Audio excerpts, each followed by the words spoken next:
Hey, you dorks, this is Gunnar Hansen, Leatherface from the Texas Chainsaw Massacre, and you are listening to The Dorkening. Hi, I'm Brian Johnson, and although you probably accidentally stumbled across it and have no idea why you're watching it, you are in fact watching The Dorkening. Hello, this is Tom Kenny, voice actor, the voice of the Ice King on Adventure Time, and SpongeBob SquarePants. Meow. Oh, Gary the Snail, too. Hey, guess what you're filling your eye holes and ear holes with? The Dorkening! Oh, I love the Dorkening. Very popular in Ooh. And Bikini Bottom. Hi, I'm Lou Ferrigno. You're watching The Dorkening. And you know what? You don't like me when I get angry, so don't get me angry. You better keep watching The Dorkening. Hey guys, this is Felissa Rose, and you're watching The Dorkening. Hey guys, it's Courtney Palm. We're shooting Death House, and you're watching The Dorkening. This is Anthony Michael Hall, and you're watching The Dorkening. Stay tuned, my friend's going to show you what entertainment's all about, baby. The Dorkening.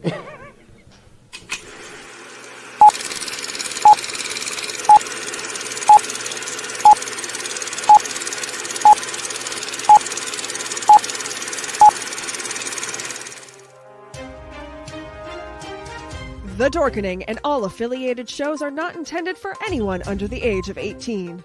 The following may contain discussions or scenes that have adult situations, graphic violence, nudity, strong sexual content, and graphic language. This show is intended for mature audiences only. Viewer discretion is advised.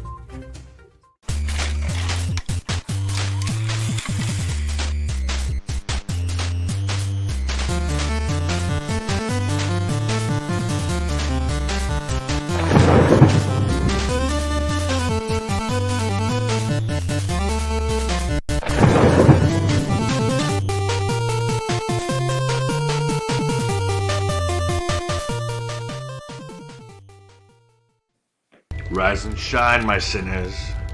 When Father Evil starts his day, he gets a little deadly. Deadly Grounds coffee has the richest, smoothest flavor you'll find anywhere. It's sinfully delicious. Once you go deadly, you never go back. Order yours at getdeadly.com. Coffee's so good, it's scary.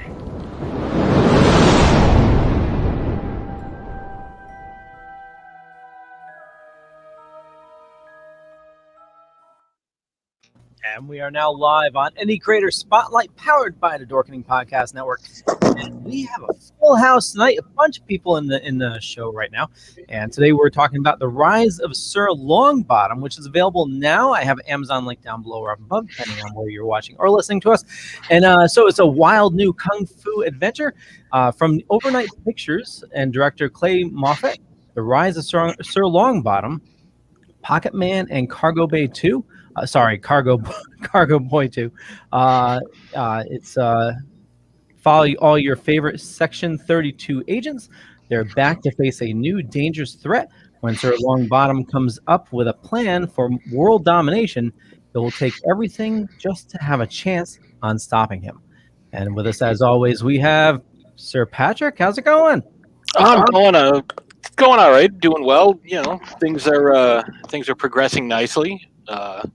I hope you're also doing well. Everyone out in the audience is doing all right. Yeah, doing fine. We also have Philip from Dark Discussions Podcast. How's it going, sir? Well, just glad to be back after taking a week off for some personal reasons, and here to talk about a good movie. Yeah, glad to have you back, my friend. So, Patrick, would you like to do the honors tonight? Oh, I would, and you have control of the board, Leo. So you decide who I introduce in order. Here we go. Oh, we have producer Adam Berardi. Adam, how are you today? Doing great. How are you? I'm doing all right. Thank you for joining us today. Glad to have you here. Thank you. We have April, and I'm probably going to mess this up, even though we talked about it off air. Walterscheid. You got it. Awesome. Yeah. Thank you for joining us with your Muppet and your creepy dancing Jack Skellington. Very excited to have you all here. I love your little pom-pom ears there. Thank you. Thank you so much. We have Jeremy Behie. Thank you for joining us as well. Of course. Thanks for having me on here. Oh, absolutely. I love your poster in the background. Yep. I do the same thing every time. I always lean to the wrong side or point to the wrong side every single time. It's inverted, so I'm used to going, oh, here's where I need to go, but it goes the opposite way. So we'll figure it out. I still am waiting on that. And we are here on with Rachel Thweatt. Rachel, thank you for joining us as well. Thank you for having me. I'm very excited. This is great. We have all of you guys here. We get to talk about this film. We got a chance to check it out, and there's a lot of stuff to delve into with this film. Oh, totally. So, Leo, do you want to start it off? Phil, you want to start it off since you had the? Yeah, I'll start it off. Yeah, is that all right? Yeah, totally. Okay, sounds great. Before I begin, let me just read the IMDb synopsis. Pocketman, Cargoboy, and all your favorite agents are back to face a dangerous new threat. Oh, actually, you've already read this, Larry. So, I did, yeah. so I don't have to read it again. But let me ask the question then. Well, you can read it. I screwed it up. I need new glasses. That's all right. It's all right. I want to ask April a question. April, your role is fairly large in the movie, but the main thing that I noticed was you seem to be able to do comedy real well, because again, even though this is action thriller and whatnot, it also has some comedic elements as well. And you actually, do you have comedy in your background? Have you done stand-up comedy? Yes, I've done stand-up comedy and improv. I mostly started doing improv. Now, what made you get into that, and how did you eventually get into this motion picture? So when I was younger, I did improv to have friends, but they didn't want to hang out with me. So I just did improv by myself, with myself. Then went into stand up at 30 years old. And then somehow, I don't even know, I think Adam and I were friends. Adam Berardi, who's on here. And then somehow I got put in this film. Maybe he remembers it better than I do. Now, let me follow that question up to Adam then. Adam, how much were you involved with getting this cast all together and getting everybody, I guess, on the page? Because basically it's a fairly large cast for an independent budget, and you got a lot of talented folks. And as noted, some of you aren't necessarily from the area that you're located at. So I'm curious how you got all this put together. Well, we did the standard casting notices for people. I had some favorites I wanted to bring on. Jeremy was one of them. April referenced it. I don't even remember knowing her. It's crazy that you'd say that. Sorry, April, I don't know what you're talking about. Oh my God. But so I worked as a casting associate, so I could sit there and kind of sit back and just kind of watch everything unfold. And it was a really tough decision. A lot of these guys are from, except for Rachel, are from the original, so that was easier. But then we had about another, besides the 3 that are here, we had another 17 characters that we had to cast. So it was a bit difficult, and we also had to have people that we had to speak to and say, "Listen, are you okay with getting your ass kicked? Because you're going to get your ass kicked." And they were all okay with getting punched, except for April, so we gave her an easy job. Get coffee. I just want coffee. I want deadly ground. Oh, there we go. I'm drinking it right now. Actually, that's one of the things I wanted to bring up. And really quick first, though, I wanted to bring up the fighting. But this is a sequel, which I didn't know going into this, Pocketman and Cargoboy from 2018. That's correct. Yes. We did Pocketman and Cargoboy 1. We were happy with it, and we didn't get a lot of fanfare. And then these 2 guys that had their own podcast, I think it's called Good, Bad, Bad, Bad, really tore us a new one. It was really funny. And right after that, it just kind of went off. And then we decided, well, we have to do number 2, which was already written. It was already in stone. So we didn't know we were going to do it. And then we said, you know what, we're gonna do it. And so we're happy that it happened. Not to sound weird, but you said we got to do number 2, and I just it was just got to do number 2. Got to do it every day. I guess the better way to say it would be, so we decided to do a sequel. We decided to do a sequel. We were able to get the money to do a sequel, not do number 2. Oh. So not to give anything away, but do you have number 3 in the works? We do. this is going over so well. And by the way, guys, thanks for having us on. We're really happy with the Rise of Sir Longbottom, so much so that we're already working on negotiations for funding for number three, which at the end of the movie, folks will see exactly what's going to happen in number 3. Oh yeah, and we had a little debate about it. We don't want to give anything away, but regarding like time paradoxes, and so hopefully that gets answered in number 3. But also, you know, you get a good chunk of it. A lot of people need to wait till after the credits. There's a good after credit scene that really dives into you know, where you can go with that. But talking about the fighting, now how did that come to be? I apologize, I didn't see the first one. Was there a lot of fighting, a lot of kung fu in the first one? How was it working with a fight choreographer, or how'd that go about? Oh boy, I should let everybody chime in on that one. But so the fighting was, we had no stunt people. Everybody that was in the film did their own stunts. People got punched, people had to train for a long period of time, and nothing was sped up or slowed down for effect. When you see these kids and adults punching, they're punching within an inch of each other's faces very quickly. It's all really shot that way. In order to do that, we had to, Jeremy, 3 months? You were there for 6 months, weren't you? Yeah, so I went in after the first film and just kind of was like, you know what, it'd be cool to just get the experience and learn how to like actually defend myself in a situation. And while we were there, they were like, hey, training for this new fight scene. So I did a whole bunch of training. It was like 3 months worth of training just to get a couple of fight scenes down that you don't really think, oh, that took a long time, but it takes more than you'd think it does to get all these things timed perfectly and make sure you don't hurt anyone. Now that was you had a big fight scene in a close quarters in a hallway, right? I did. Yeah, that was I actually made note of that. It was shot really well. I mean, a lot of times, you know, this is one thing that's very admirable, is that you guys took the time to learn it. I actually shut off a movie recently because it was a fight movie, and the way it was shot is they did a lot of cuts trying to hide that, you know, the big name actors they brought in couldn't fight, and it was just so annoying. I loved it that everybody was actually doing their own fighting. Thank you. They really worked hard on it. Rachel was there too. She was in that very scene, and even though it took us, we had to do it over 2 separate days because of you guys, right? I think it was just so dark at that point. The hallway got really dark, and then it was a much tighter area than we were expecting it to be, but we got it done, which was good. It was definitely a little challenge, but we figured it out. Yeah, that was going to be one of the things I was going to ask is, like Adam said, most of you guys were in the first one, but Rachel, you were not. So Rachel, what is your background with any type of, you know, self-defense or martial arts or combat training in any way, shape, or form? That was my first ever martial arts fighting kind of thing. Before I did dance when I was a kid for probably 6 or so years. But other than that, that's pretty much it. And since I did come on a little bit later, I think I had maybe a month and a half, 2 months, but I just came in, I feel like, a little bit more frequently.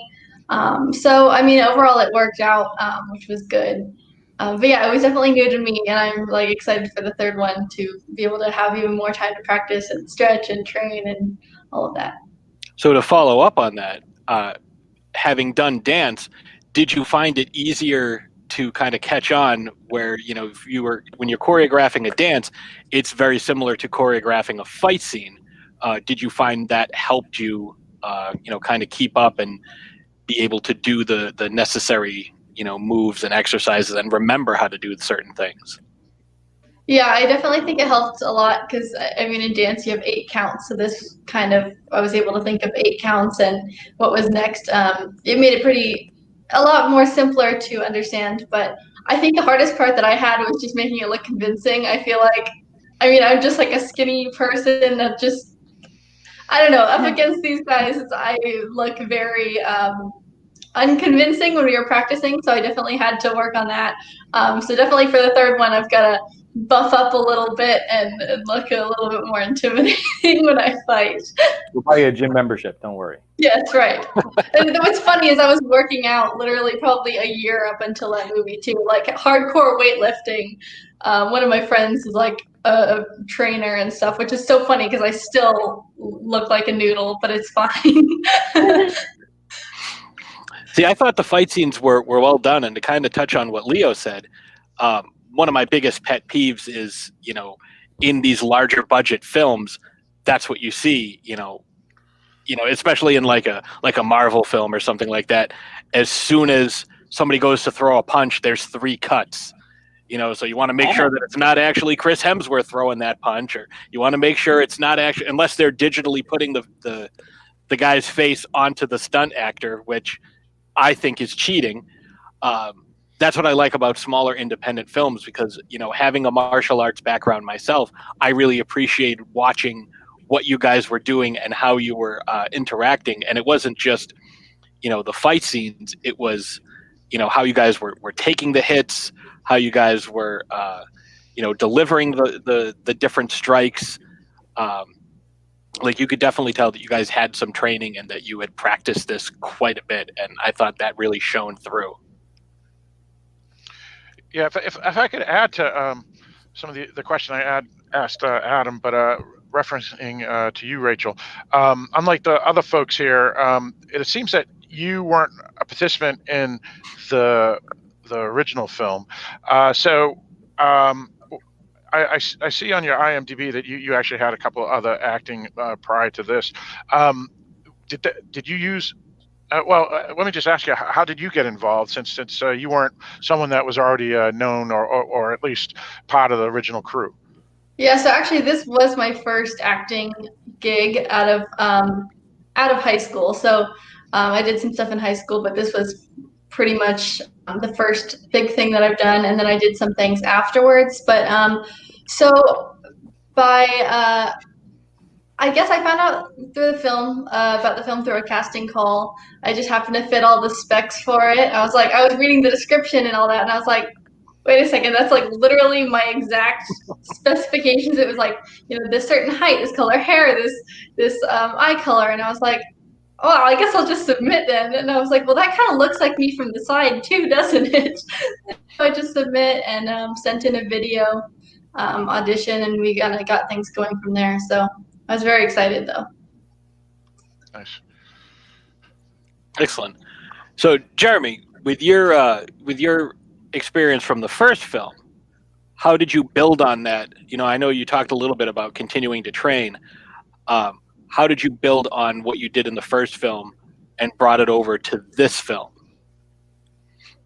So we were on set for both of them for a week, and we were all together. So it was super nice to be able just to meet these new people and like have a close bond with them.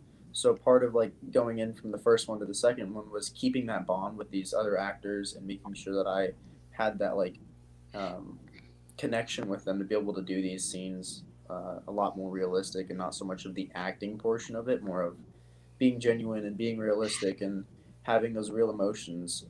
So a lot of that stuff was just transferred over. And then one problem with that whole thing was I had like a massive growth spurt, and my hair was super long in the second one. So I went from a short, stubby, little chubby kid from the first one to a kind of sort of not really preteen, but also like pubescent weird animal thing. So yeah.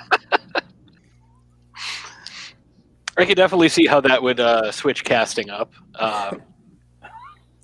But I mean, that's what happens when you're dealing with younger folks. It's I was watching it and I was trying to guess how old everybody was, and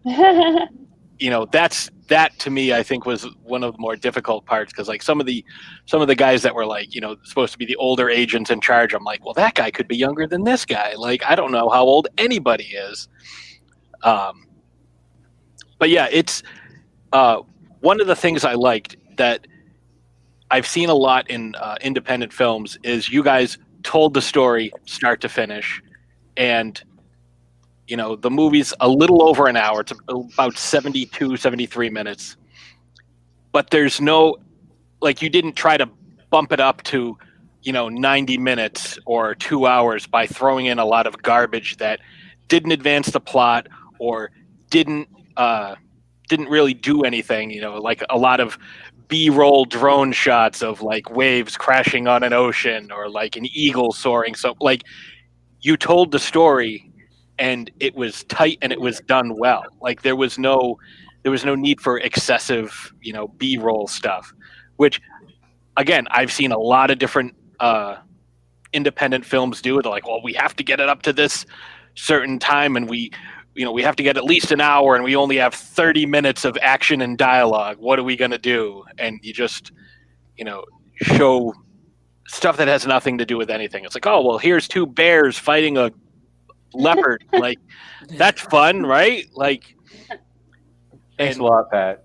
It was really Clay Moffatt, who couldn't be here today. He's on location and he can't be disturbed right now. He apologizes, by the way. He really wanted to make sure that, first and foremost, that all of the series is designed for kids. And as we all know, they have a very short attention span. Just getting the kids that were almost adults on set to pay attention for more than 5 seconds was really hard. So I can imagine our viewers would have a hard time as well. And he also wanted to keep it realistic, kind of like the kung fu movies from the 70s. Not all of them were an hour and a half, and that 2-hour thing that happened sometime in between 88 and like the late 90s, where every movie was 2 hours. It was a long-running joke. Like, what was the movie about? And everybody say about 2 hours. We didn't want that. We wanted something that was fast and fun and kept people wanting more. Yeah, and I've been, to touch on what you just said, I've been watching a lot of the Shaw Brothers films from the late 70s and early 80s recently, and I got to say, yeah, I love the Venom Mob. I got a lot of the same type of vibe where it's like we're telling the story and we're just going through like, here's the characters, they're developing the way they need to develop in order to tell the story.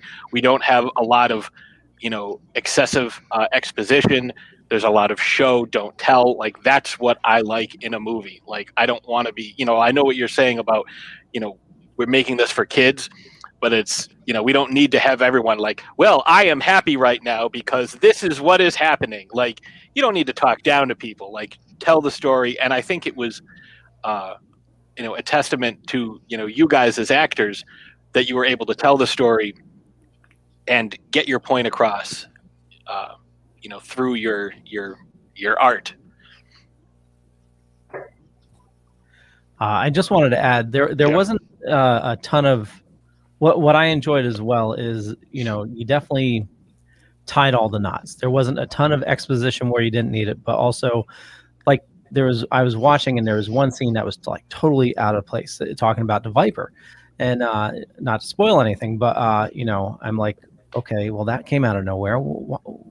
What's going on is a different storyline, but then you tie it up at the end, and I really enjoyed that. And some movies they leave you hanging, or they start a storyline and not finish it, especially with indie movies. But this is definitely well written. So did you work with Clay on the script, or was that all him? How did that come about?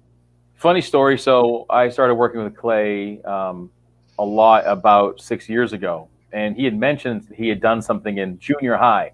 Him and his friends had a mini DV recorder his parents bought him, and he would just run around and made this fanciful little movie that they made. And he showed it to me, and I was like, oh, that's nice. I never heard the name of it or anything. And then he winds up, after making one of our, we made a horror movie that was fairly successful, and he wanted to use some of that money to make the first one. So he sends me a graphic, and it says, Pocketman and Cargoboy, because after all, the children are the future. I started laughing at him. I thought it was a joke. I didn't talk to him for a week. I was like, whatever. He's just being funny. He goes, no, that's the movie you saw. I want to make it. I'm like, oh, no, we're not. We're never doing that. That's never going to happen. And so then he put the script down in front of me. In the first script, he says, read over it and tell me what you want to change, if you want to change something. And there was very few things. I was actually I was blown away by it, and I liked it a lot. And then when it came to the second one, there was a few things he wanted to cut out, and I was actually shooting a film in Las Vegas, and I was gone for about a month, and I'm sitting there, and he says, I'm going to send you a script right now, and I'm like, I don't want to read your script right now. And what wound up happening is I picked it up, I even know where I was. I was in the Luxor in the cheesy, one of those cheesy rooms that has a hot tub in the middle of it, and I was in the hot tub, just being cool and reading a script and getting it wet. And I got to tell you that I loved it. Like, I didn't put it down for the rest of the night. And I'm like, okay, we'll do this. We're going to do this. We're going to get the money and do it. So there's very few things that I had to change. There's like 4 things that I said you have to change, and that was it. And I mean, honestly, the rest of it wrote itself. And in the end, we had to cut a lot of it because the runtime was way too long. We wanted it to be coherent, but we cut a lot of the movie out, as I'm sure the cast can attest to after they watched it.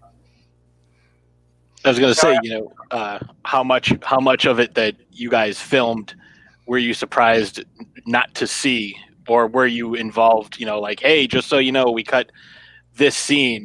Like, what, Rachel, was there a scene where it's like, oh, that scene where you like kick the hell out of like 6 different people? Oh yeah, we cut that one. So sorry. I wish I kicked the hell out of 6 people. That would have been one cool scene to show my ninja moves. Maybe next time, but Miniskirt's working on her moves. So we do have the trailer. Adam, would you like to introduce the trailer? Sure. Well, this is the trailer for The Rise of Sir Longbottom, Pocketman and Cargoboy 2, and we really hope you guys enjoy it. The trailer is going to speak for itself.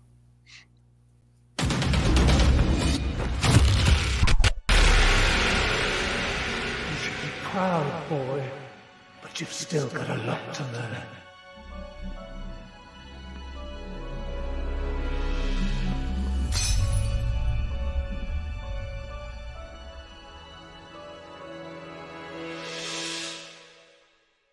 We don't know what to expect from Sir Longbottom, but we want to be ready.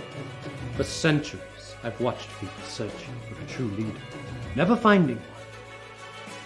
It is my destiny to rule. I think we need to plan an attack before the situation gets any worse.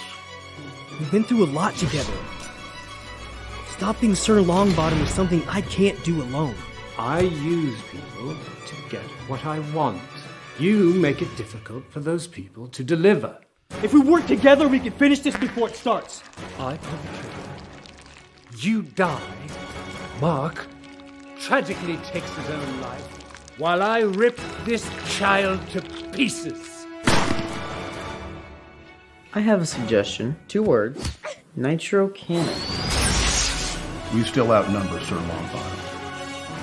The friends can prepare all they want. I'll crush their bones. You're being controlled. Sir Longbottom is the gift to humanity. I love you so much. Don't forget, this guy has mind powers. We don't have anything that can go up against something like that. Where is he? He knows you're coming. Does anyone have an idea? Anyone? Stop him!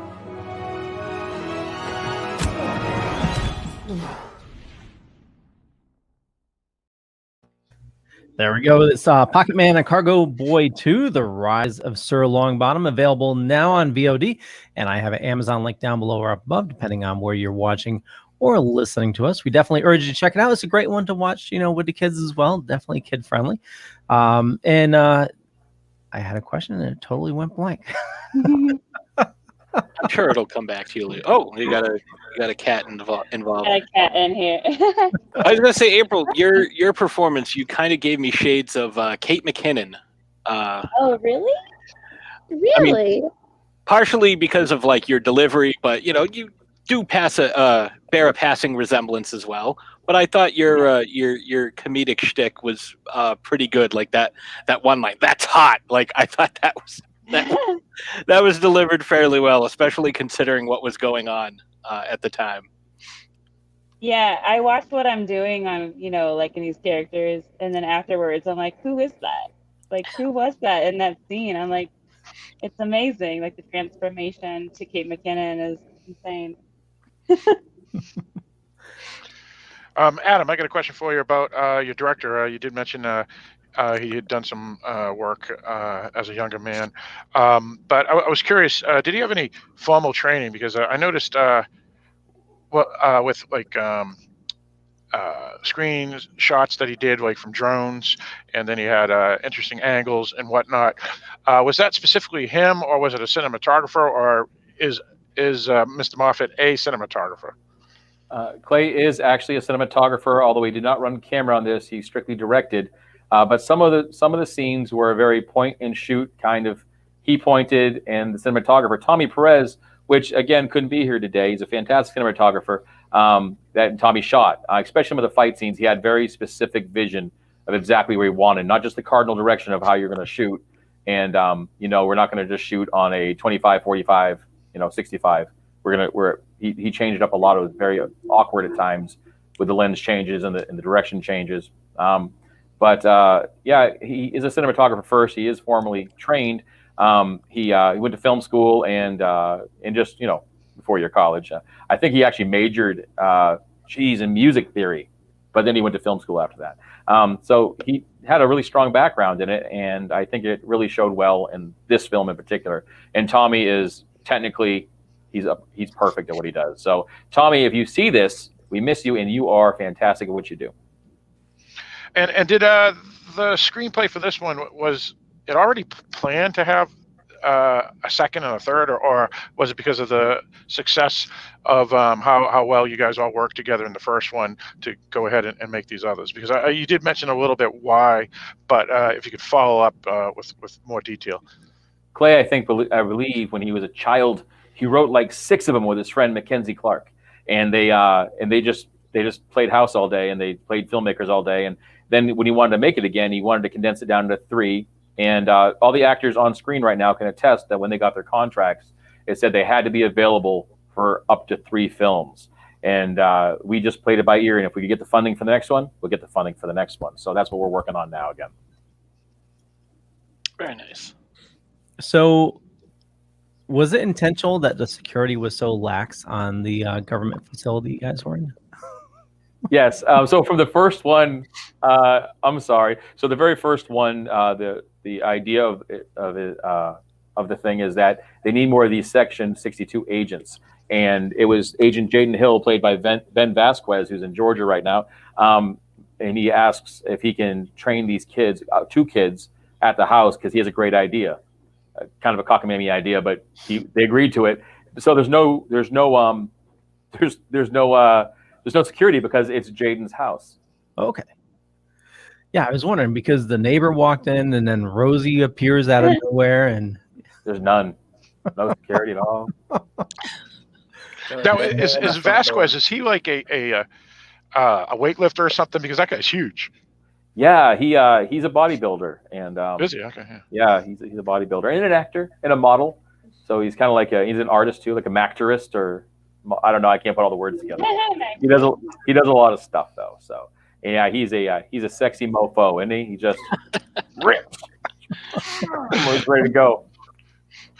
One of the things I really liked was, and this is something you don't see often in smaller budget independent films, the special effects were actually very well done.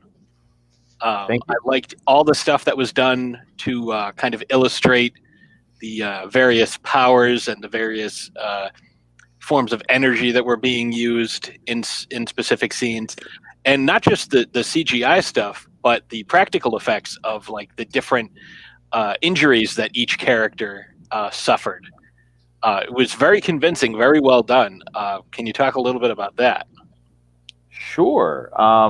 So in this one, January Queen was our MUA that did all the special effects. Hi, January. Sorry you're not here today. And she did a great job. She's professionally trained, and we told her what we wanted way ahead of time before we even started shooting. And based on what she could show us that she's done in the past, especially for like practical effects, she was fantastic. She could do so much more. We didn't need that much more. She wanted to go all above and beyond. We're like, we don't need. We can just. It's a kids. It's a kids movie, so let's tone it down a little bit. We don't need bullet holes everywhere. But she did a great job, and we had a tight budget, so I had some people help me make some props from some different companies, and then I literally took off my producer's hat and I got in my workshop and I started making props, just because we needed some props that nobody else would make. So, and And then the special effects, honestly, Clay did all of them himself. Oh, wow. Yeah. Now, Adam, let me ask you this. There's a lot of outdoor scenes and whatnot, and a lot of lower, well, let me phrase, indie films usually don't have good sound quality. But your outdoor scenes were really well done. I noticed that right off the bat. Did you guys do a lot of ADR to get that right? Because I didn't have any problems at all with the sound quality of any of the people speaking. I got to give a shout out to also to Tina Perez. That's Tommy's wife, Tommy Perez, the DP's wife, and she was the engineer of sound on this. And she did a fantastic job. We really had very, very few issues. And because Clay likes to shoot on a tight shooting schedule, like a Tyler Perry style shooting schedule, a 5-day shooting schedule, it's very difficult to do. So when people were finished their scenes, if we even thought for a moment a bird chirped or a cricket farted or whatever, we said no. Go down to the Fungin where on set where Jaden has his classes. We call it the Fungin. We'd have everybody sit down and do their ADR. We set up an ADR set right there, and they would do all of their ADR and be able to listen and remember fresh what was happening so they could get it right. So a lot of the stuff that you're hearing is the sound we got that day, but there's a lot of scenes that you would not know. It was all ADR. We couldn't get it. So right, yeah, you wouldn't even know it was that well done. So cheers to Ms. Perez for sure, or Mrs. Perez for sure. She did a great job. Yeah, and definitely the audio can make or break a movie. It's like Phil said. We watch a lot of indie films, and a lot of them they can't get the audio right, and it's something that terrible. You pick up right away. I wanted to make sure that we definitely touched on things you guys got going on now and things in the future. And April, I know you have some events coming up. Matter of fact, you have one tomorrow and then one on the 30th. I think it's pretty cool what you got going on. Mind talking about it? I don't mind talking about it. Let me know what you want to know, but it's just like stand-up comedy shows online because I'm in Los Angeles and here everybody's still quarantined. I'm actually from Arizona, so I'm not sure what's going on with my friends in this live over there, but everything's online. So I have one tomorrow and the 30th, like you said. Nice. Yeah, and I have links in the show notes. Actually, I have links for everybody as well. Sweet. Yeah, totally. What about you, Jeremy? What do you have going on right now? I have a couple upcoming projects. Just short films, commercials, pretty much whatever I can really get my hands on. So it should be fun. Nice. And where do you want to take your career? Where do you foresee you going? So my goal for acting, ever since I was a little kid, I always pointed at the TV and I was like, me, like I want to be up there. So my real goal for end of it all is just to be able to support my family and like make sure that they're happy and just normal things that like a little extra. Nice. And what about you, Rachel? What are you doing right now, and where do you see yourself going? Currently I'm mainly doing print and commercial stuff. I found that's a lot of fun. It's like one day you shoot, you do it, and you're pretty much done. But I've done a couple other projects. One just came out recently, but everything can be found on my IMDb. Taking classes, that's been a lot of fun. So for the past year, I've been working on that. Always looking to improve and try new things. So awesome. Yeah, that's definitely got to do is everybody just strive to improve. And Adam, you got a ton going on. I see you got some podcasts or some web shows going on. You have what was that scary show? I watched a couple of them today. What do you got going on? Oh, okay. So we did a fun podcast at the beginning of quarantine called Talk About Scary, where Clay and I just sit around being just total jackasses talking about scary places and whether or not we believe they're real. And because I don't. So we do that. And we kind of branched out. We've been doing it. We decided to do it again for a second season because it actually was pretty successful.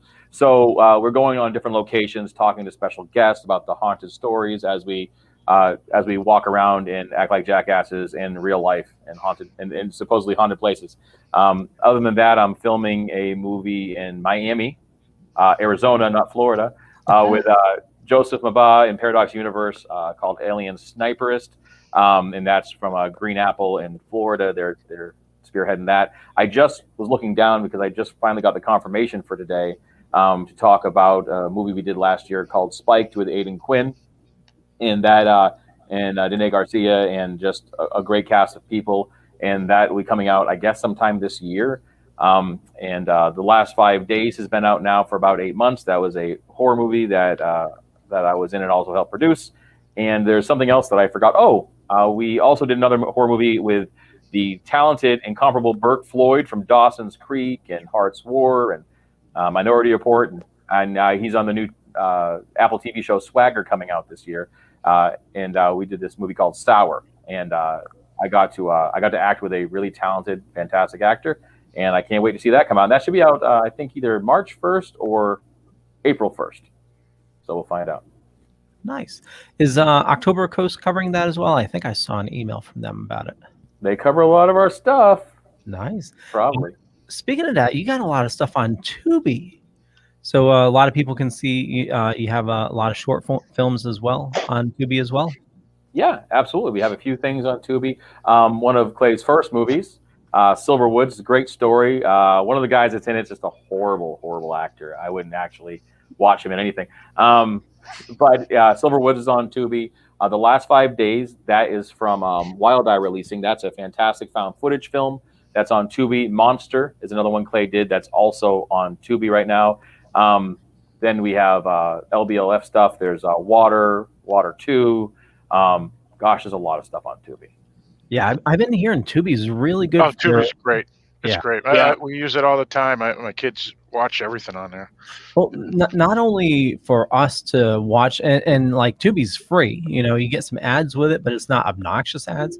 But I hear for the indie filmmaker that their payout is actually really good compared to like Amazon or whatnot for like iTunes. Like Tubi is really, and definitely correct me if I'm wrong, but it seems like it's really geared toward indie filmmakers.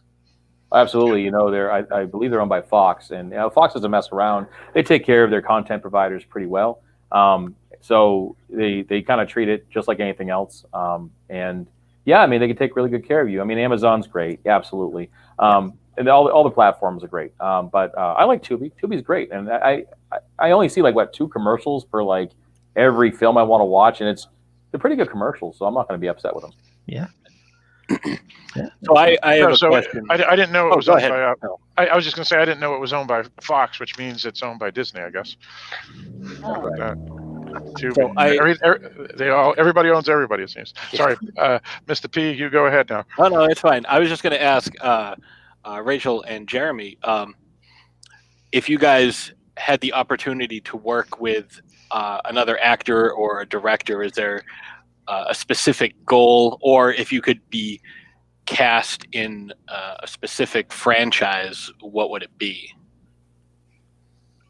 We'll start. So let's start with Rachel. Ladies first. Okay.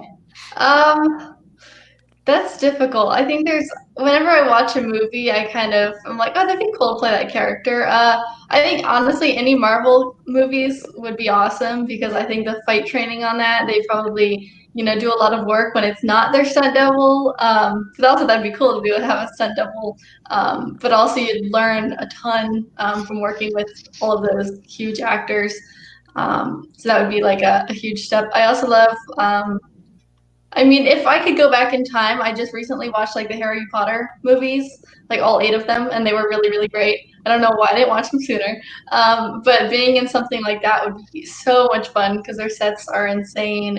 They've always got a lot going on and lots of action. And so I really like that part. Well, I would get with your agent or your manager because HBO is developing a Harry Potter series for HBO Max. So really, I didn't know that. It just got announced today. So if that's something you're interested in, ooh, yeah, I'll have to do that for sure. Thanks for letting me know. Oh, of course. Jeremy, how about you? So I love like everything action wise, and I have a super big love for cars. So like my dream role by far would to not replace Paul Walker because he's irreplaceable, but like do something similar to that, like anything really that's an action related that also has some sort of vehicles in it or something like that would just be like mind-boggling to be in. It's just something I've been interested in, and that's definitely a dream role for me. So like a Fast and the Furious type thing, or what about like there's a lot of action and cars and stuff, like a Transformers type film. I don't know if you're into those. Exactly. Yeah. Anything with Michael Bay. Pretty much. Yeah. Hey, keep Michael Bay away from the Transformers. And I apologize, my camera froze. Oh, you look really good. Leo, didn't you just even move lost his that lips. opportunity.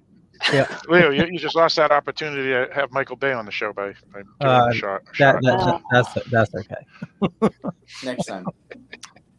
April, what about you? If you could move on and get different roles, what would you want to do? Like, is there if you were to do stand up, like, would you want to like be on SNL, or would you want to like? Oh yeah, bingo, right there. You said it. Yep, SNL would be great. Which is Saturday Night Live, if anybody doesn't know. And also, I mean, just anything. Let's see. I mean, I get compared to the new girl, Zoe Deschanel, a lot. But I mean, yeah, I would love to be in something. I want to say quirky. I guess that's what I am. I mean, look at the food. But like outside of this, I just wear all black all the time. This is just for the camera. Yeah, because quarantine, I'm just wearing black all the time, like that vibe. But yeah, I would say Saturday Night Live, and yeah, just mainly that. So, as a Saturday Night Live fan, who is your ideal cast? Like, if you could go back, you're talking Murray and Chase and Eddie Murphy and those guys. Are we talking, Dana Carvey, Phil Hartman, Mike Myers? I like the Dana Carvey, Phil Hartman. Rest in peace, Phil Hartman. I like Fred Armisen.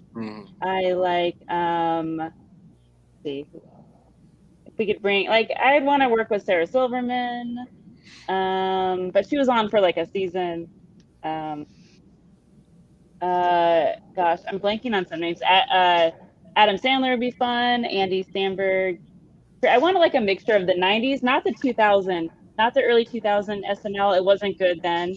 Like, just like right at 2000, I think SNL wasn't that good. So I don't really want that. But like Chris Kattan would be fun to work with. But I kind of want to blend some 90s with like mid to late 2000 cast. That'd be really cool. Okay. And Adam, for you, if you could be attached to produce an upcoming film for a specific franchise, what would you want to be attached to? Oh, geez, Zack Snyder, Zachy, call me. You guys have some pull with him. We could probably do something great. Or I could just take over half the movie and totally ruin it. If you want, either one. We already had that. It was wonderful. I can't do a better job than that. Other than that, if you guys have any, pull with Greg Berlanti, I'm trying to get my manager in Canada to hook me up, but see what happens. Hey, you never know. You never know what happens. You never know who's watching this. I mean, we had Michael Dorn on last week, so. Oh boy. Like, I just sit back for that. You see that? I went like that. So Adam, sounds like you're a DC guy. I'm an everything guy. I like DC. I grew up with DC. I actually, we were just, again, I was over my friend Bert Floyd's house, and we had Zach Levi on the phone. Nice. We were talking to him. They're old friends from Big Mama's house, too. And I was fanboying because when I was a kid, my mother died when I was real young. And I always believed, as I didn't really have a family, that I was Billy Batson. I really always wanted to be Captain Marvel, which now everybody knows is Shazam. But I always thought that. So when I got to meet him, I was like, that's awesome. So I will say they missed a golden opportunity. Like some of these DC writers, like somehow Green Arrow's sidekick is named Speedy, but not the Flash's sidekick. And somehow Billy Batson was never a Robin. Like, it just writes itself. Yeah, it's true. Yeah, they missed the boat on a few things. I think that Marvel has a more intricate story, obviously, and I'm a big geek. I collect toys. Like I have Castle Grayskull, all the He-Men. Oh, yes. I have an attic full of comics, and I have all the ones I possibly get from Marvel and Image and DC. I'm a big fan no matter what. It takes a tremendous amount of creativity. People say I'm a DC guy or whatever. I love everything. I just really do like Berlanti stuff. I have a Voltron sitting on my dresser right over here. Oh, is he the cast iron one with the lead paint? I wish, but it is from the late 80s, early 90s. Nice. There is a new reissue we found out. Pricing is about $200, but there's a new Voltron reissue metal one. Where is that located? Is it Entertainment Earth? I think Entertainment Earth. Nice. Yeah. I have to check it out. I just placed a decent order from DF Source. The new... More Baby Yoda stuff? No. They're coming out, there's a new Transformers 86 line that's coming. Doesn't Baby Yoda have a name now? Yes. Yeah. Thought so. The Rogu? I think Baby Rogu? Yoda rolls off the tongue better. I think it's Yeah. G, doesn't it? Yeah, Grogu, yeah. It's funny, like we're talking about all this stuff. We got Jeremy and Rachel just kind of like smiling and nodding. They have no clue what we're talking about. I'm the same way. I have no idea what you guys are talking about. You have the opposite problem. You're way too old. Like that's Oh, that was a shot. Big time shot. Oh, you're not that much older than I am. Yeah, well, yeah. It's not the years, it's the mileage. Just remember that. Wow. Yeah, I mean, I know Voltron, but I don't know the toys and stuff. And I know, but some of the other stuff, yeah. I know. The collectibles. I don't know the collectibles, put it that way. That's fair. Oh yeah. Yeah. Except for the Star Wars Kenmore, I know all that stuff. Oh heck yeah. Oh, and the GI Joes and the G.I. Joes. Microvision or Macrovision things. I forget what they call them. Micro machines. Yeah, Those are cool. Hey, they helped Kevin defend his house against the wet bandits. Oh, and the Shogun Warriors. I knew those too. Yeah. Okay, here I'll date myself just one time. I had the Fall Guy truck, Colt Seaver's truck, and I didn't have the Fall Guy. I didn't have the toy of the Fall Guy, but I did have the $6 million man. Oh, no. So I just Lee Majors it up. Yeah, I had I had the Lee Majors doll. Yeah. Did you have the little hole in the back that the kaleidoscope? Yeah, Oh. exactly. Oh, and then the button you press and the arm goes up, holding the car motor. Yeah, I had So that. awesome. Yeah, that was awesome. Oh, it was Micronauts. That's the. Okay. I thought you were talking micro machines. Yeah. But yeah, I'm old enough too to have the $6 million man. So Yeah, all that stuff is coming back though. I mean, it's nostalgia is you mentioned He-Man Masters of the Universe. There's a whole new collection of that's coming out, especially with the Netflix new show and like Transformers, Netflix new show. And everything comes around.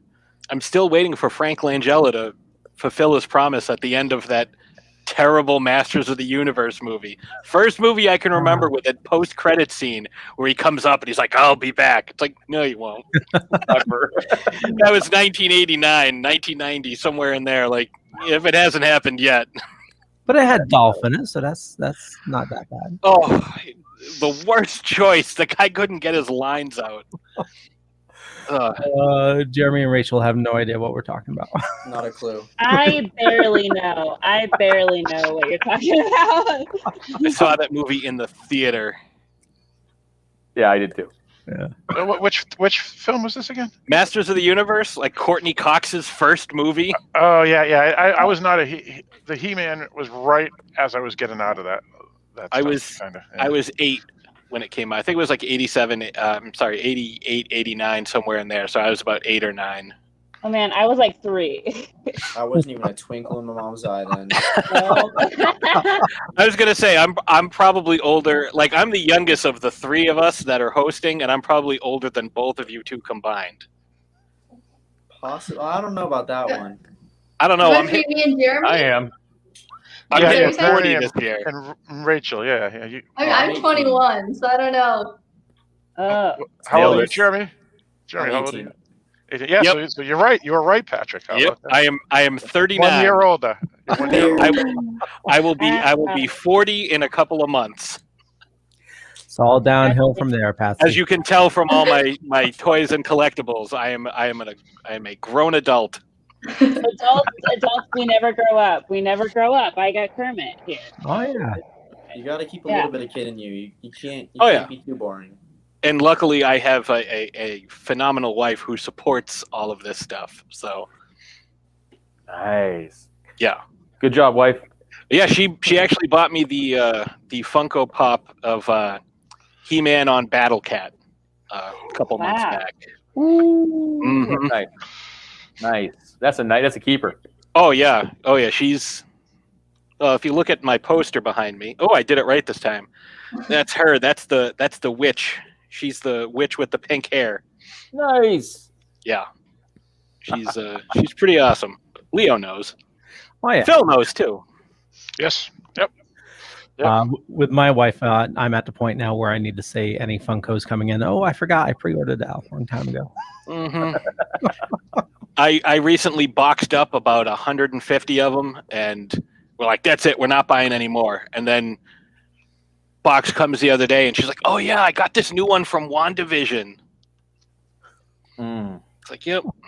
Like, whatever. Well, that's a good question for April, Jeremy, and Rachel. Are Funkos big in the younger crowd, or? Oh yeah, absolutely. Especially I on my think age, like, so. still in high school, everyone is like. I have a couple of friends of mine that are obsessing over these. What would be really cool is if Cargoboy got turned into a Funko Pop. Oh, there you I go. would not be upset about that. I'm not gonna lie. I wouldn't be. It's upset not about hard that. to do. We could do it if you want to. Let's do it. Let's do it. Yeah, I would love it. I got a Might buddy as of well- mine. Might as well do the bobbleheads too. Oh Yeah.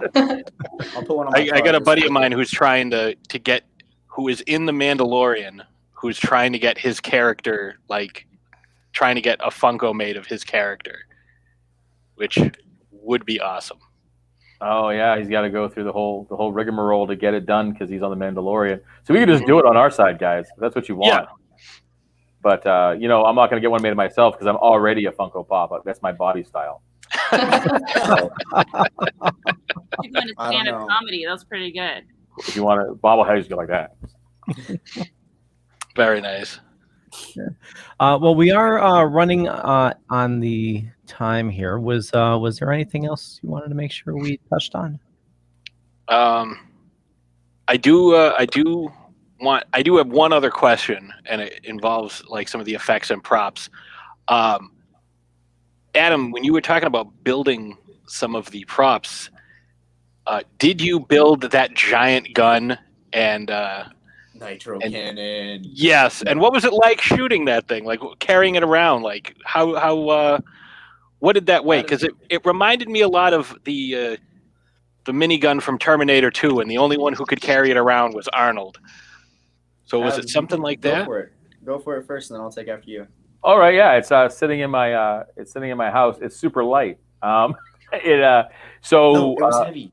It wasn't. Was it heavy for you? It's heavy. Was it really heavy for you? Okay. It's a real heavy. It's a stirdy quality, giant nitro cannon. It's sturdy. It's just there were some parts of it that were heavy. There were some brass parts that were on that, and some wiring and some gears that were actually pretty heavy. But the rest of it was fairly sturdy, but it was fairly light. I mean, we didn't know that Jeremy was going to come back so large and strong, or we would have made it heavier. But we were just basing it off of the whelp that came for Pocketman and Cargoboy 1. And I have to watch what I say to him because he knows karate and he's bigger than me. I mean, if it was that heavy, Jeremy, next time give it to Vasquez. Dude, that's what that guy's huge. That guy's huge. I was waiting for it. Like, oh yeah, it weighed like 200-300 pounds, but like he was able to, straight arm it.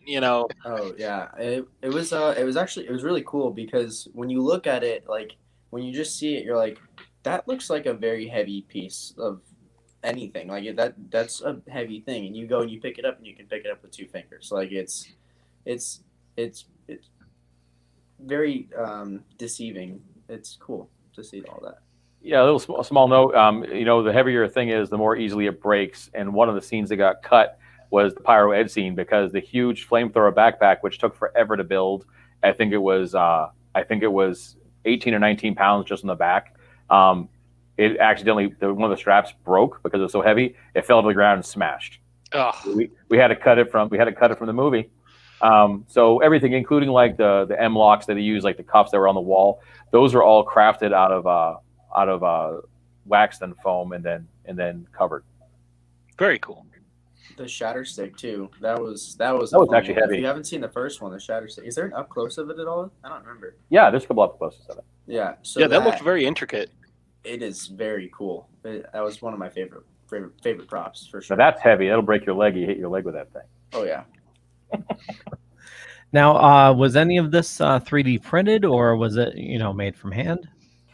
Almost everything was made from hand. We've used 3D printers in the past, and while they theoretically sound great, those parts break all the time, and we'd have to make 4 or 5 of the same model in order to do it. So we went a classic route for almost every prop in there was actually a foam build with a covering on it, and then there was some plastic foam, and there was some I think some was made out of molded plastic. So we tried to keep it durable so we could use it again. Smart. Not lazy, it's smart. Yeah.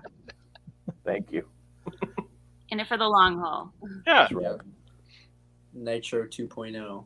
That's right. No more Nitro 2.0. That's it. The one Nitro. It's it. That's it. That's it. That's all we're making. Man. I'll put a mini Cargoboy Funko Pop on it though. Ooh, like a keychain. I like that. On the side. There you go. That'll work. It's a nice souvenir. Well, I want to thank everybody for watching this fine afternoon. We were talking about the rise of Sir Longbottom, Pocketman, and Cargoboy 2, and it's available on VOD right now. We have a link in the show notes down below or up, depending on where you're watching or listening to us. And we'll do the rundown. And basically, if you guys want to say where you like interacting with your fans the most, and why don't you give us something cool that you guys are watching now? About now, and we'll start with who's the pup's name though? We want to know the pup's name. This is Bismo Funyuns. He's our set dog, and he likes to jump up on my lap when I'm doing interviews, and that's exactly what he did twice during this interview. So this time I'm just like, gets to come up here. So here he is. Say hi, Busy. Say hi. He doesn't even know what he's looking at. Look at him. Look that way. Look at that way. All right. He does look like a college football athlete, doesn't he? Bismo Funyuns. Best set dog by far. Thank you. Yeah, it's a great dog. Yeah. Well, why don't we start with you, Adam? Where do you like interacting with your fans the most? And why don't you give us something cool that you're watching nowadays? My whole life's an open book. If anybody ever looks me up on Facebook or on Instagram, it's the Adam Berardi. At Instagram, look for the verified one. There's another guy walking around. He's not me. And then there's you just Facebook. Look me up. I have this face, so it's pretty easy to find me. And send me a message if you like something. I'd love to hear it. If you hate it, well, just keep it to yourself. And what I'm watching right now is actually WandaVision. You mentioned it. I'm on episode 3 because they just had episode 3, and oh boy, do I like that TV show. Mm-hmm. Yeah, totally agree.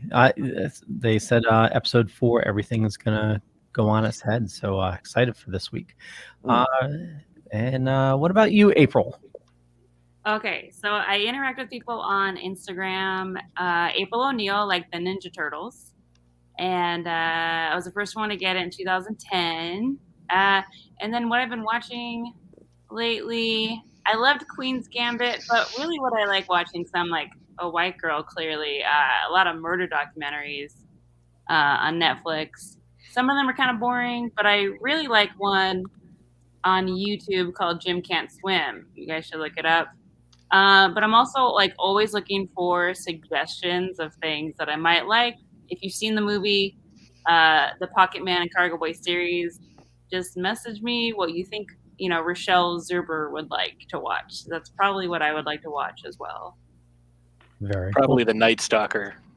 Oh, I think I've seen that. Is it Jake Gyllenhaal? No? No. It's a new murder doc. Yeah. A new murder doc. I was kind of bored with that one. Some of them are just too long. I really like if it's like 3 episodes or less. I know, just all my spooky goth lady friends highly recommend it. Oh. I was kind of just like Honestly, bored with it.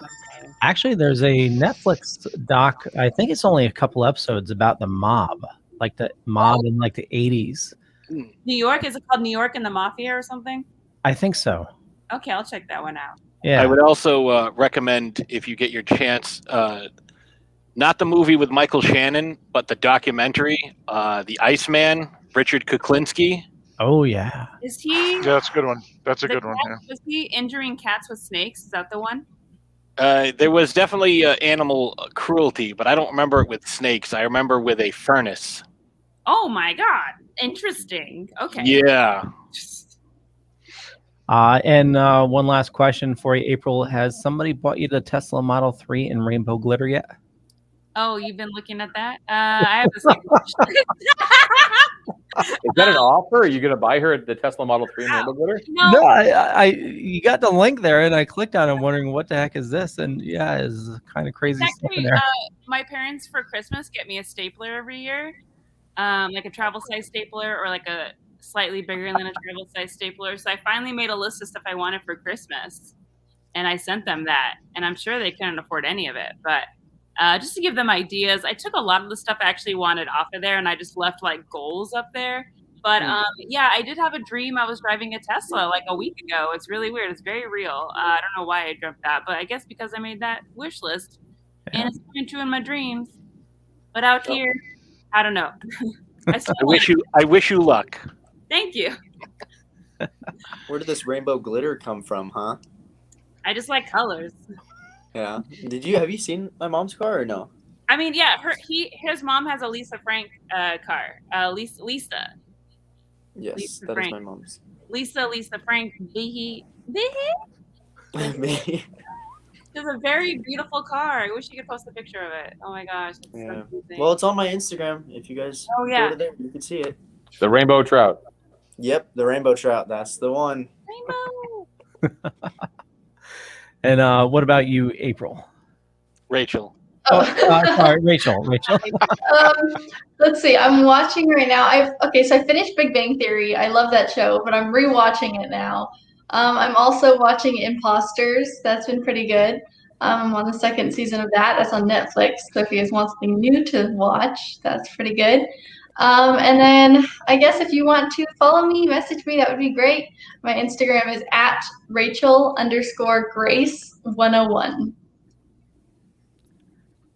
And I apologize. I think I'm having internet issues. Like everything just froze. What tipped you off? Was it the frozen camera screen? Yeah, it's been frozen. Yeah, but like everything just blanked out. I don't know what's going on. How about you, Jeremy? Hi, I'm Jeremy. Where do you like interacting with your fans, and what's something cool that you're watching nowadays? 100%. Well, the Instagram, right? Right. Instagram, yeah, absolutely. I also have a website which you guys can check out. That's just jeremybehie.com. But my Instagram is official_JeremyBehie. It's all one, all lowercase, super simple. And then I don't know if they can see my name, but it's over here somewhere. Tell me what you want to say. I don't care if you're upset about it. You can tell me all the sad things, or you don't like the movie. I really don't care. It's benefiting me. It's showing me, hey, maybe I need to work on this. Maybe I don't. Let's see. What have I been watching recently? My girlfriend got me hooked on New Girl, so I've been watching a lot of New Girl now. Let's see. I watch a lot of YouTube as well, just random videos, like whatever I'm scrolling through. I'm like, that looks interesting. I click on it and watch it. There's not a whole lot of anything really to it. It's just whatever I'm feeling that day. Might I suggest Screen Rant's pitch meetings? Screen Rant's pitch meetings. There's over 200 of them. It's basically one guy who plays both a screenwriter and like a movie producer, and he comes in and pitches movies, but he pitches them like pointing out all the plot holes and everything. Like he did the Back to the Future one, didn't he? Oh yeah, the Back to the Future one is excellent. Home Alone is great. There's 200 plus, and he did a couple with pitching actors, and he did one for Chris Pratt and one for The Rock, and yeah, he's very, very funny. His name's Ryan George. He's excellent. And pitch meetings every Saturday. I look forward to it, the new one that comes out. I'll have to check that out for sure. Yeah, I highly recommend pitch meetings. And Phil? Oh, yes. I've been, well, first of all, you can find me at darkdiscussions.com. It's all genre website, so news and reviews and columns, 30 different podcasts on there as well.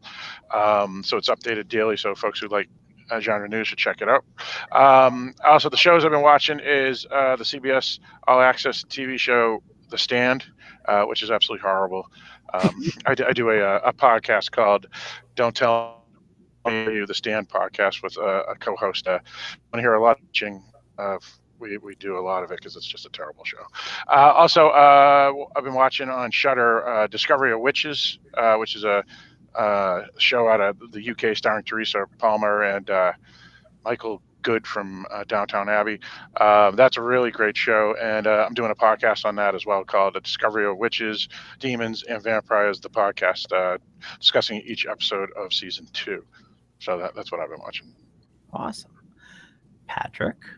Let's see. You can find me the easiest place, throwdownthursdaypodcast.com and Throwdown Thursday Podcast on YouTube, which is where we post all of our content, including the live stuff that we do for our show, the video podcast versions of the Loudest Sports Show, where my brothers and I yell at each other about different sports things, and occasionally my wife Slashes the Ice Queen comes on, as well as our 6-year-old niece, Emma Extreme, comes on to give us her thoughts on all the comings and goings.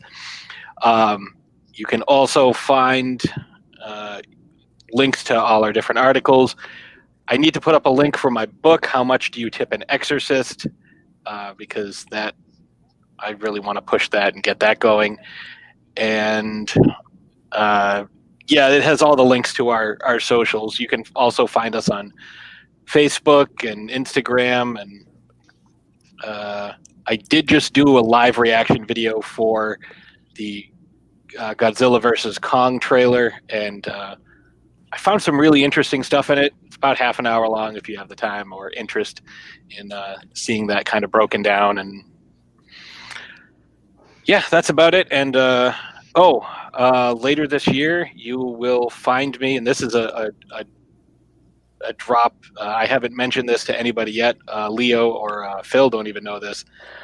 You will find me as the voice of Wilmouse on The Other Side of Midnight, which is a show that will be streaming on the streaming service Pivot later this year from Dream Apex Pictures. I will actually be operating a puppet and doing a voice. Nice. So I'm very excited. It is my first paid acting gig. I'm super pumped to work with the people I'm working with. I never thought I would be a puppet, but I am. That sounds like fun, honestly. That's cool. So awesome. Yeah, you got a great voice for animation. There's no doubt about it. So. Oh, I appreciate that. Yeah. You should listen to some of the promos he does for the network. You do awesome stuff. Well, thank you. Well, and something you're watching, Patrick. Something I'm watching. I just finished Cobra Kai, and as someone who was heavily invested in the movies as a kid, I watched all of them 150 times. Episode 4 of season 3 made me cry. I thought it was excellent. I can't wait for season 4. I am 100% sure who was on the other end of the phone at that last episode, but I also am watching WandaVision. My wife absolutely loves Wanda Maximoff, and we just did last week's Throwdown Thursday was on Wanda Maximoff, Scarlet Witch, and it was called No More Mutants. And for those of you who are comic fans, you know exactly what I'm referring to. Yeah, WandaVision, and I'm going to get started on Snowpiercer because I really love that movie. I've been hearing everybody talk about Snowpiercer. Definitely looks good. Yeah, what about you, Leo? For me, just Google Leo Pond. You find a bunch of stuff. Could be true, could be not. But more importantly, I urge you to head on over to thedorkening.com, which you can find just about 30 shows on the network, which is absolutely insane. But more importantly, I urge you to check out the show notes and check out Sir Longbottom, The Rise of Sir Longbottom, Pocketman, and Cargoboy 2. And for something, I mean, obviously, I'm watching WandaVision. My wife and I just finished Cobra Kai. And Patrick, I hope you're going to join us when we have that Cobra Kai guest on. Oh yeah, the gentleman from Cobra Kai. Yes, I will do my absolute best. Yeah, and I actually just subscribed to Discovery Plus, which is a lot of paranormal shows on there. I like Kindred Spirits, and there's some UFO shows. And the Bigfoot show came back. I know a lot of it's all ridiculous, but it's fun to watch. And with that, I want to thank everybody for watching. Definitely check out the show notes for information on all our guests, and we'll catch you guys later. Bye. Bye. Bye. Thank you.